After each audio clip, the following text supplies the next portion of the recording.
भविष्य मालिका ग्रंथ में कई भविष्यवाणियां की गई है, जिनमें से अनेक सच साबित हो चुकी है।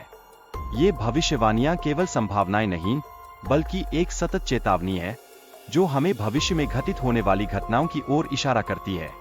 जैसे ही हम इस ग्रंथ के पन्नों को पलटते हैं, हमें यह समझ में आता है कि कैसे अतीत की भविष्यवाणियों ने वर्तमान को आकार दिया है। भविष्य मालिका के अनुसार 2024 के अंत तक नई बीमारियों का फैलना शुरू होगा। ये बीमारियां धीरे धीरे अपने विकराल रूपों में उभरेंगी और मानवता के बीच भय और अनिश्चितता का माहौल पैदा करेंगी। इस स्थिति में हमारे जीवन में सुरक्षा और स्वास्थ्य की अवधारणा एक नई चुनौती का सामना करेगी। इसी बीच चीन में एक नया वायरस, जिसे डिसीज एक्स कहा जा रहा है, वैज्ञानिकों के अनुसार कोरोना वायरस से 20 गुना अधिक घातक सिद्ध हो रहा है।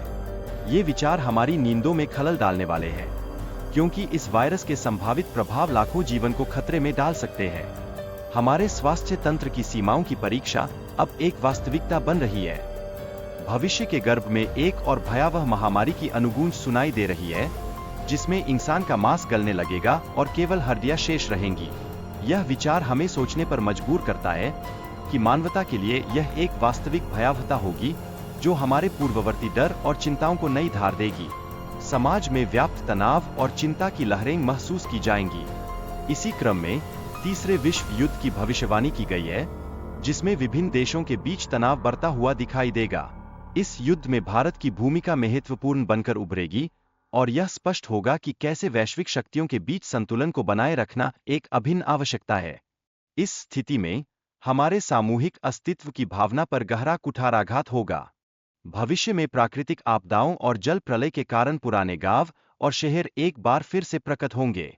ये पुनः प्रकट होती हुई जगह हमें हमारे पूर्वजों के प्रतीक चिन्हों की खोज की ओर ले जाएंगी, जो मानवता के लिए एक सांस्कृतिक पुनः जागरण की संभावना दिखाती है। यह प्रक्रिया हमें हमारे इतिहास से जोड़ने वाली एक नई कड़ी प्रदान करेगी।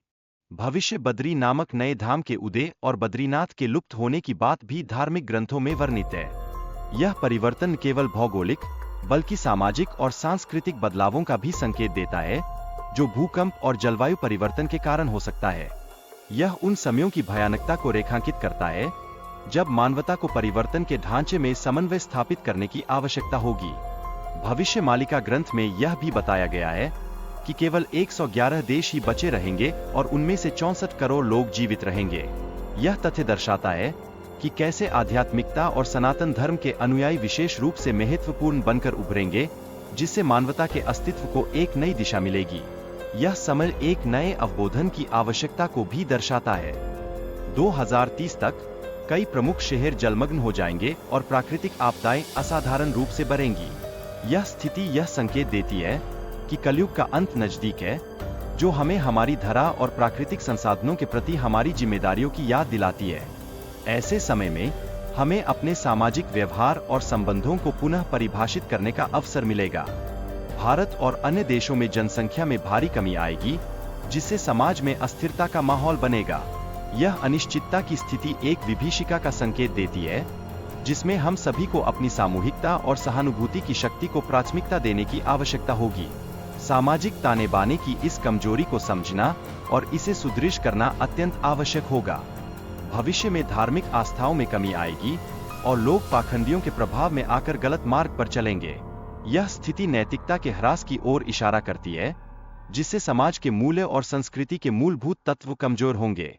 ऐसे में हमें अपने आस्थाओं और मूल्यों को पुनर्जीवित करना होगा।